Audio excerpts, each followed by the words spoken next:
क्या आप जानते हैं कि हमारे देश के पहले कानून मंत्री कौन थे? आजादी के पहले या आजादी के बाद कब मिला देश को पहला कानून मंत्री? नमस्कार, मैं निखिल स्वागत करता हूं आप सभी का चेतना मंच के इस सेगमेंट में जिसका नाम है डेट। जानेंगे क्या है खास आज यानी 3 अगस्त की तारीख में। ये वो तारीख यानी डेट है जिस दिन भारत को पहला कानून मंत्री मिला था। क्या आप जानते हैं कि कानून की परिभाषा क्या होती है? चलिए आपको बताता हूं। किसी भी देश, राज्य या फिर संस्थान को सही यानी नियमित ढंग से चलाने के लिए कई तरह के नियम और विधि बनाए जाते हैं जिन्हें हम कानून कहते हैं, और इन कानूनों का पालन करना हर एक देशवासी का कर्तव्य होता है। इन्हीं सब कानूनों की देखभाल और सही ढंग से लागू करवाने के लिए एक शख्स को इसकी जिम्मेदारी सौंपी जाती है जिसे कानून मंत्री कहा जाता है। तो आज की कहानी में हम बात करेंगे हमारे देश के पहले कानून मंत्री की, यानी आज की कहानी में हम इतिहास के पन्नों को पलटकर आपको ले चलेंगे हमारे देश के पहले कानून मंत्री के पास। जी हाँ, हमारे देश के पहले कानून मंत्री थे डॉक्टर भीमराव अंबेडकर। डॉक्टर भीमराव अंबेडकर को भारत का संविधान निर्माता भी कहा जाता है। कारण ये है कि वे भारतीय संविधान की ड्राफ्टिंग कमेटी के चेयरमैन थे, यानी संविधान का पूरा लेखन उन्हीं की देखरेख में हुआ था। भीमराव अंबेडकर का जन्म 14 अप्रैल 1891 को भारत के मध्य प्रांत, जो कि अब मध्य प्रदेश है, में हुआ था। उनका परिवार कबीर पंथ को मानने वाला मराठी मूल का था। वे हिंदू महार जाति से संबंध रखते थे, जो कि उस समय अछूत जाति मानी जाती थी, यानी कि उनकी जाति को नीच समझा जाता था। वास्तव में कितना दुखद था वो दौर। इसी की वजह से उन्हें समाज में कई प्रकार के सामाजिक और आर्थिक भेदभाव भी सहने पड़ते थे। उनका नाम शुरू से अंबेडकर नहीं था बल्कि अंबावडेकर था।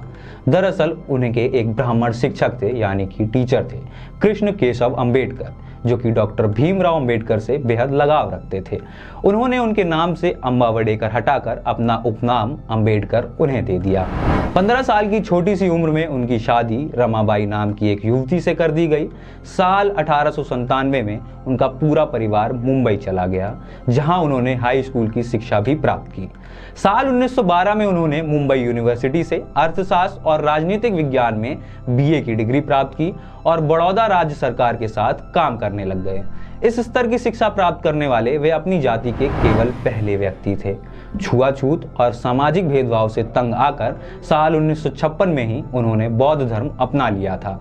डॉक्टर अंबेडकर भारत की स्वतंत्रता के लिए प्रचार और चर्चाओं में हमेशा ही शामिल रहे और मजबूत भारत के निर्माण में उनका अहम योगदान भी रहा। उन्होंने अपना पूरा जीवन सामाजिक बुराइयां जैसे छुआछूत, जातिवाद के खिलाफ संघर्ष में लगा दिया। साल 1913 में मात्र 22 साल की उम्र में वो एमए करने अमेरिका चले गए। 1927 में उन्होंने जातिवाद और छुआछूत के खिलाफ अपना आंदोलन तेज कर दिया। 1935 में अंबेडकर को government law college of Mumbai का प्रिंसिपल भी बनाया गया।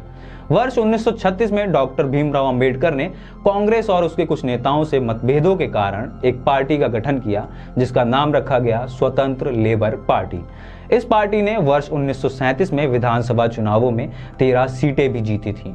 वर्ष 1942 तक वे विधानसभा के सदस्य रहे और मुंबई विधानसभा में नेता विपक्ष के रूप में भी उन्होंने काम किया। उन्होंने अपने जीवन में कई किताबें लिखी। वे अपने अधिकारों और देश में बदलाव को लेकर गांधी जी और कांग्रेस की हमेशा से ही आलोचना करते रहे, लेकिन फिर भी उनकी छवि एक प्रतिष्ठित और विद्वान व्यक्ति की थी। उन्होंने लगभग 60 देशों के संविधान का अध्ययन किया था, जिसकी वजह से उन्हें संविधान विशेषज्ञ भी कहा जाता था। उन्होंने भारत के संविधान को लिखा है, जिसके कारण उन्हें भारत के संविधान का पिता भी कहा जाता है। 3 अगस्त 1947 को डॉक्टर भीमराव अंबेडकर को देश के पहले कानून एवं न्याय मंत्री के रूप में सेवा के लिए आमंत्रित किया गया। आप जानते ही हैं कि ये सरकार पंडित जवाहरलाल नेहरू के नेतृत्व में बनी थी, यानी पंडित नेहरू देश के पहले प्रधानमंत्री थे।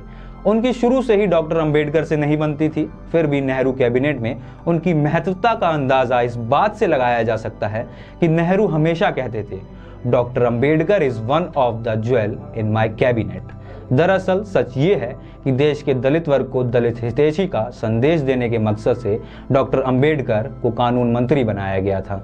साल 1951 के अक्टूबर के महीने में डॉक्टर अंबेडकर ने कानून मंत्री के पद से इस्तीफा दे दिया।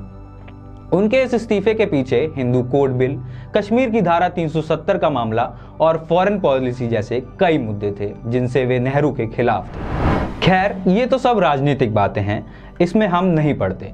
साल 1956 तारीख 6 दिसंबर को डॉक्टर अंबेडकर का निधन हो गया, लेकिन संविधान के जरिए आज भी उन्हें याद किया जाता है और वे हमेशा अमर रहेंगे।